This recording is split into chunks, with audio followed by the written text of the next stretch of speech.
কেমন আছো তোমরা? ভালো আছি। আমরা আগে কয়েকটা ক্লাস করে ফেলেছি, এখন আমরা বাংলা ক্লাসে আবার টিফিনের পর আবার আসলাম। তো আজকে বাংলা ক্লাসে আমাদের কি হবে, আমরা যে তৃতীয় প্রান্তিক মূল্যায়নে তোমাদের যে পঞ্চম শ্রেণীর যে বাংলা বিষয়টা আছে, এখানে আমরা একটা টপিক নিয়ে আজকে আলোচনা করবো, সেটা হচ্ছে যুক্ত বর্ণ নিয়ে। কি নিয়ে?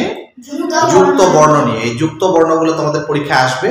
আমি এখানে 10টা যুক্ত বর্ণ লিখেছি এবং 10টা যুক্ত বর্ণের সাথে যে যুক্ত বর্ণ বিভাজন এবং বাক্য গঠন, হ্যাঁ, এই জিনিসটা যে আছে এটা আমরা আজকে শিখবো। এই 10টা খুব গুরুত্বপূর্ণ। এই 10টায় যদি আমরা করি, আশা করছি তোমরা এখান থেকে কমন পেয়ে যাবে। কোথায়? আমাদের তৃতীয় প্রান্তিক মূল্যায়নে যে আসবে সেই কোশ্চেনের মধ্যে আমরা এই 10টা থেকে কি পাবো? কমন পাবো। বুঝা গেছে? আচ্ছা, তোমরা কি এগুলো সব তুলে নিছো? হ্যাঁ, এখন আমরা এটা প্র্যাকটিস করব।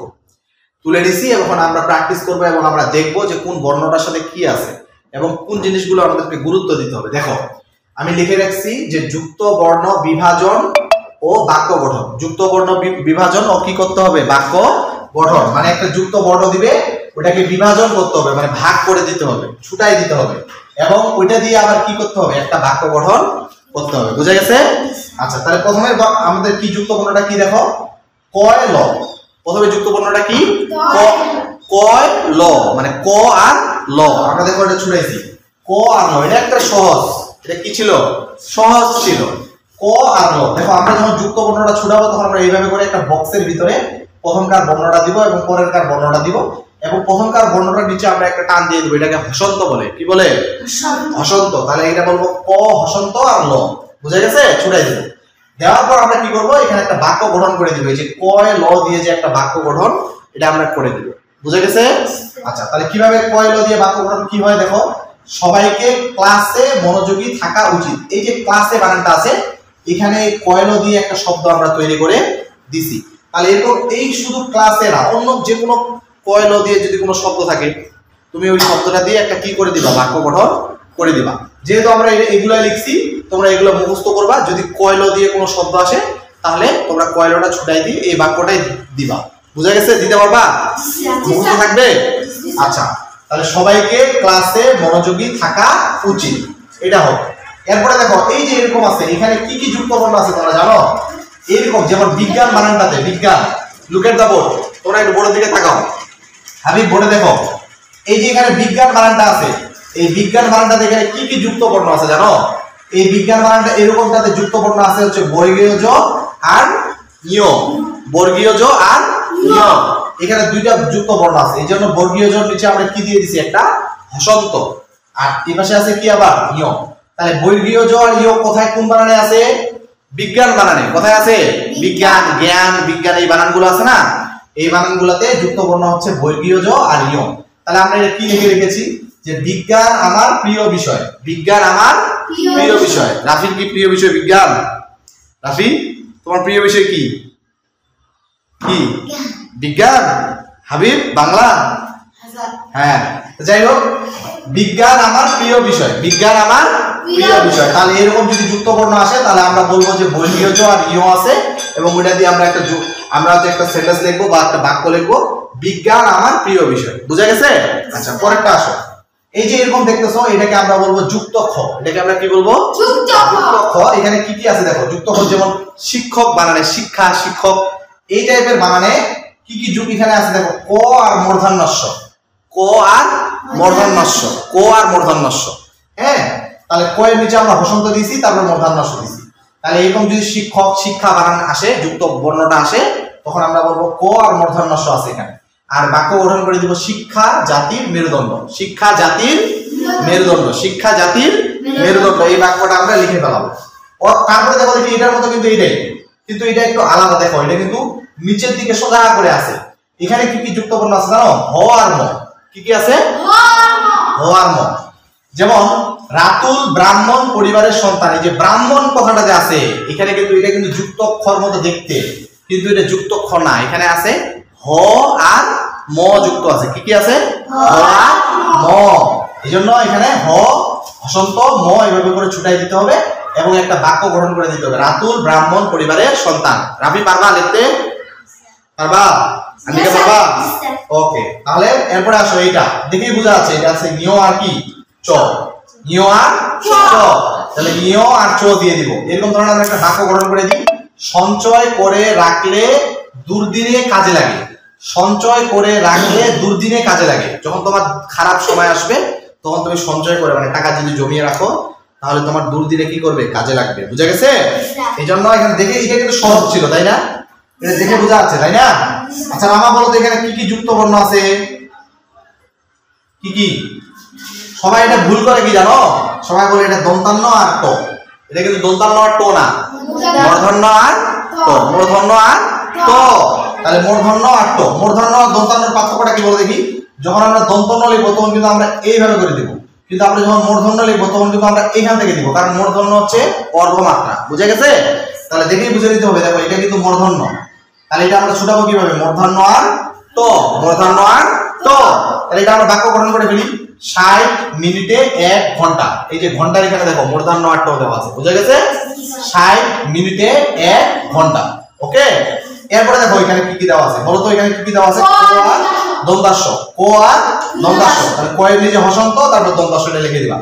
যেমন ধরো কক্সবাজার বিশ্বের অন্যতম সমুদ্র সৈকত। কক্সবাজার বিশ্বের অন্যতম সমুদ্র সৈকত, এটা তাহলে এখানে ক আর দন্তাস্ব আছে। আন্নিকা বুঝতে পারছো? লিখতে পারবে এটা যদি আসে পরীক্ষায়? পারবা? আচ্ছা, তাহলে ক আর দন্তাস্ব, এটা কক্সবাজার বিশ্বের অন্যতম সমুদ্র সৈকত। ওকে, এরপর এটা দেখো এখানে দেখতে কিন্তু এটা কিসের মতো মনে হচ্ছে বলো তো? এ এর মতো। কিসের মতো? তাহলে যদি এরকম করে থাকে, উপরে যদি মাত্রা না থাকে তাহলে বলতে হবে এ, কিন্তু যখনই আবার এরকম করে থাকবে উপরে মাত্রা, তখন এটা হয়ে যাবে তয় রফলা। কি হয়ে যাবে? তয় রফলা। তাহলে এখানে দেখো ত আর রফলা আছে। কি কি আছে? ত আর রফলা। তাহলে আমরা ছুটে এইভাবে লিখবো, ত হসন্ত রফলা, এখানে রফলাটা লিখে দিবা। তারপর এইভাবে লিখতে হবে, বাবা রোজ সকালে পত্রিকা পড়েন। এই যে পত্রিকা বানানটা এখানে কিন্তু এইভাবে করে পত্রিকাটার এখানে টানটা দিয়ে দিতে হবে, তাই না? তাহলে বাবা রোজ সকালে কি পড়েন? পত্রিকা পড়েন। এই পত্রিকা বানানটা হচ্ছে তো আর কি কি আছে? রফলা আছে। কি আছে? তো আর রফলা। Very good. এরপরে দেখো এই বানানটাতে, এই যে রঞ্জিত, রঞ্জিত বানানটা দেখো দেখি এখানে কি কি আছে? ইয় আর বর্গীয় জ। আমি একটু এইটার সাথে এইটা আর এই যে এইটা, এটার মধ্যে একটু পার্থক্য দেখো দেখি। এরকম যখন থাকবে তখন কিন্তু বর্গীয় জ আর ইয় আছে, তাই না? কিন্তু এখানে দেখো দেখি কি কি আছে? ইয় আর বর্গীয় জ। পার্থক্য দেখছো? এখানে বর্গীয় জ আর কি? ইয়। যখন বিজ্ঞান জ্ঞান বানান, বিজ্ঞান বানানটা আসবে তখন এখানে কিন্তু বর্গীয় জ আর ইয়। আর যখন রঞ্জিত কথাটা আসবে, রঞ্জিত, তখন কিন্তু আছে কি? দেখো দেখি ইয় আর বর্গীয় জ। তাহলে ইয় আর বর্গীয় জ থাকবে, যেমন বীরের রক্তে রঞ্জিত স্বাধীন এ দেশ। বীরের রক্তে রঞ্জিত স্বাধীন এ দেশ। তাহলে এই হচ্ছে আমাদের যুক্ত বর্ণ। এখানে হচ্ছে ইয় আর বর্গীয় জ আছে। আমাদের যে লাস্ট যে যুক্ত বর্ণটা আছে, আজকে লাস্ট যুক্ত বর্ণটা দেখো এখানে কি কি আছে বলো দেখি। মূর্ধন্য আর ড, মূর্ধন্য আর ড। যখন দেখবা যে ত, থ, ড, ঢ এদের সাথে যদি এই যেরকম দন্তান্নর মতো থাকে, এটা কিন্তু দন্তান্ন না, এটা কি? মূর্ধন্য। এটা কি? মূর্ধন্য। হ্যাঁ, তাহলে এই মূর্ধন্য ন আর এর সাথে কি আছে? ড। তাহলে এটা আমরা বাক্য যদি গঠন করে ফেলি তাহলে কি হবে? ঠান্ডায় সর্দি জ্বরের প্রকোপ বৃদ্ধি পায়। ঠান্ডায় সর্দি জ্বরের প্রকোপ বৃদ্ধি পায়। এখন কি ঠান্ডা না? এখন ঠান্ডা। হ্যাঁ, এই ঠান্ডায় কিন্তু আমাদের সর্দি জ্বর কিন্তু এখন বেশি হয়ে যাচ্ছে। সর্দি জ্বরটা কি হয়ে যাচ্ছে? বেশি হয়ে যাচ্ছে। হ্যাঁ, তো এই জন্য এখন ঠান্ডায় সর্দি জ্বর, ঠান্ডা থেকে যেন সর্দি জ্বর না লাগে সেরকম ভাবে থাকতে হবে। তো এই হচ্ছে 10টা যুক্ত বর্ণ। এটা তোমাদের এই তৃতীয় প্রান্তিক মূল্যায়নের জন্য আমরা আরো তো অনেকগুলো যুক্ত বর্ণ পড়েছি, তাই না? সেগুলোর মধ্য থেকে আমরা 10টা নির্বাচিত করেছি যে আমাদের তৃতীয় প্রান্তিক মূল্যায়নে কোনগুলো আসার মতো সম্ভাবনা আছে। তার মধ্যে আমি আরো বেশি গুরুত্ব দিয়ে বলতেছি যে তোমাদের এই যে এইটা আছে, যেমন এইটা, এইটা, এইটা, এইটা, এইটা, এগুলো কিন্তু খুবই গুরুত্বপূর্ণ। এগুলোর মধ্যে একবার আসবেই। হ্যাঁ, 2টা থেকে 3টা তোমাদের কি আসতে পারে? চলে আসতে পারে। বুঝা গেছে? তো যাই হোক, আমরা এখানে শেষ করলাম যুক্ত বর্ণগুলা। এখন আমরা একটা জিনিস, আমরা ইম্পর্টেন্ট জিনিস শিখবো, সেটা কি? আমাদের যে রচনা, তৃতীয় প্রান্তিক মূল্যায়নে কি রচনা আসতে পারে বলো দেখি। বলো তো তৃতীয় প্রান্তিক মূল্যায়নে কি রচনা আসতে পারে? তোমরা কি জানো? আমি কয়েকটা রচনার নাম দিয়ে দিচ্ছি। আমাদের যে রচনাগুলো আসবে তোমরা খাতায় লিখে নাও। আমরা এই রচনাগুলো তো পড়ছি, অনেকগুলো রচনা পড়ছি, আমরা 10 থেকে 12টা রচনা পড়ছি। তার মধ্যে আমরা 4টা রচনা নির্বাচিত করতেছি আমাদের তৃতীয় প্রান্তিক মূল্যায়নের জন্য। ওকে, তৃতীয় প্রান্তিক মূল্যায়নের জন্য আমরা কয়টা রচনা নির্বাচন করব? 4টা। এই 4টার মধ্যে ইনশাআল্লাহ তোমাদের চলে আসবে। কি কি আমরা দিতে পারি? 1 নম্বরে দিতে পারি তোমার নিজ গ্রাম। তোমার নিজ গ্রাম মানে তোমার নিজ গ্রাম সম্পর্কে তোমার কাছে একটা রচনা চাইতে পারে। তোমার নিজ গ্রাম সম্পর্কে তোমার কাছে একটা রচনা চাইতে পারে। আবার আরেকটা দিতে পারে তোমার তোমার প্রিয় খেলা। তোমার প্রিয় খেলা, এই তোমার প্রিয় খেলা সম্পর্কেও কিন্তু তোমার কাছে রচনা আসতে পারে। যখন বর্তমান যেহেতু এখন কিন্তু আমাদের শীতকাল চলতেছে, কোন কাল চলতেছে? এই জন্য আমরা শীতকালটাও পড়ে নেব। তাহলে আমরা শীতকাল এই রচনাটাও আমরা পড়ে নেব। শীতকাল রচনাটা আমরা পড়ে নিব। হ্যাঁ, আরেকটা যেহেতু আমাদের যে দিবসগুলো আছে তার মধ্যে আমরা একটা দিবস পড়বো, সেটা হচ্ছে কি? বিজয় দিবস। কি পড়বো? বিজয় দিবস। এই 4টা রচনা আমরা কি করব? আমাদের তৃতীয় প্রান্তিক মূল্যায়নের জন্য এই 4টা রচনা যদি আমরা পড়ে ফেলি তাহলে কিন্তু আমাদের রচনাগুলো কমন পেয়ে যাব আমরা। বুঝা গেছে? রচনা বুঝতে পারছো? এখন আরেকটা আমরা সেটা হচ্ছে দরখাস্ত বা চিঠি। আচ্ছা, আমরা একটা চিঠি নিয়ে কথা বলি। আমাদের যে চিঠি আছে, চিঠি কয়েকটা আছে, তার মধ্যে আমি আজকের জন্য একটা চিঠি তোমাদের আগামী ক্লাসে একটা চিঠি পড়া দিচ্ছি। এই চিঠিটা তোমরা মুখস্থ করে আসবা। চিঠিটা মুখস্থ করে আসবা। এই চিঠিটা কিন্তু পরীক্ষায় আসার সম্ভাবনা আছে। আমরা 3 থেকে 4টা চিঠি পড়বো।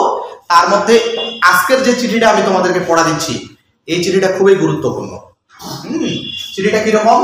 যে তোমার মানে দর্শনীয় স্থানে, দর্শনীয় তোমার হচ্ছে মনে করো যে দর্শনীয় যদি স্থানটা, যেমন দর্শনীয় স্থান কি কি আছে বলো দেখি? দর্শনীয় স্থান হাবিব, দর্শনীয় স্থান কি কি আছে আমাদের এদিকে? দর্শনীয় স্থান আছে কি? পাহাড়পুর। তারপর কোথায় আছে? পাহাড়পুর আছে না? পাহাড়পুর কোথায় বলো দেখি? জানো না? আচ্ছা, যাই হোক, আমি দর্শনীয় স্থানগুলো নিয়ে আমরা আরো আলোচনা। আপাতত আমরা বলি, আমরা খালি দর্শনীয় স্থান লিখে নিই যে দর্শনীয় স্থান ভ্রমণের অভিজ্ঞতা। অভিজ্ঞতা কাকে বলে? মানে তুমি গেছো, দর্শনীয় স্থানে ভ্রমণের অভিজ্ঞতা জানিয়ে বন্ধুকে চিঠি,